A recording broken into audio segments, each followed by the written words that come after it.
இன்றைய தியானம். கோபம்.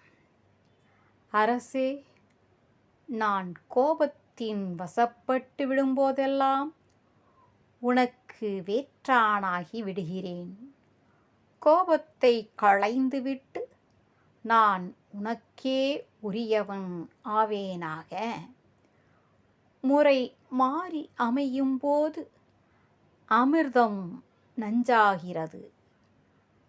மனம் அமிர்த சொரூபம். அது கோபம் கொள்ளும்போது நஞ்சாக மாறுகிறது. கோபித்திருக்கும் வேளையில் எண்ணுகிற எண்ணம் கொடியது. மேலும் உடல் முழுதுமே அப்பொழுது கொடியதாகிறது. உண்ணுகிற உணவும் நஞ்சாய் விடுகிறது.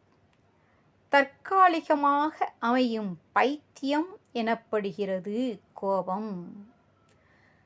நகையும் உவகையும் கொல்லும், சினத்தின் பகையும் உளவோ பிற. திருச்சிற்றம்பலம்.